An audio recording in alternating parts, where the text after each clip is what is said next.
দেখো বন্ধুরা কি নিয়ে এসেছে ইলিশ। দেখো বন্ধুরা কি নিয়ে এসেছে ইলিশ মাছ বাজার থেকে। আজ এটা রান্না হবে। তো ওই যে গোটাটা আছে এটা কাটতে হবে এখন, তারপর এটাকে বেগুন দিয়ে রান্না করব।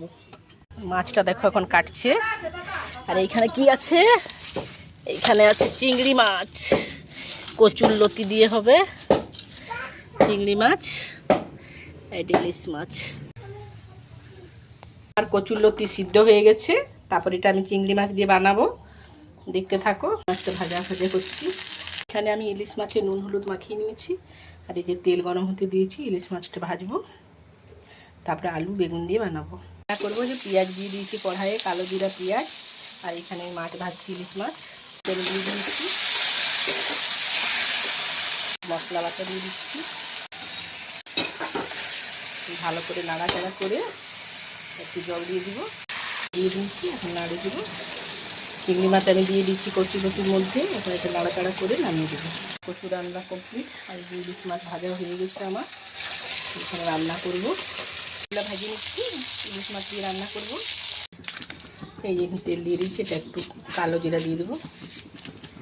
এখানে আলু পেঁয়াজ কাটা আছে, আমি একটু পেঁয়াজ দিয়ে দিই। পেঁয়াজ দিয়ে দিচ্ছি, আলুগুলো দিয়ে দেবো।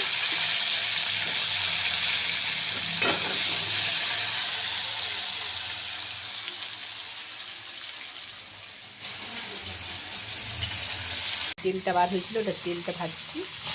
এটা দিয়ে ভাত মেখে খেতে ভালো লাগে, অনেক সুন্দর। দিয়ে দিচ্ছি। আমার ঝোল ডগমগ ডগমগ ফুটছে, এখনও মাছ ভাজাটা দেওয়া হয়নি। এরপরে মাছ ভাজাটা দিয়ে দেবো। এখন আমি ভাত নিয়ে বসে গেছি, সাথে কচুর লতির তরকারি, আর এখানে আচার, আর এখানে ইলিশ মাছের তরকারি। আর আমি একটু খেয়ে দেখি কেমন বানানো হয়েছে।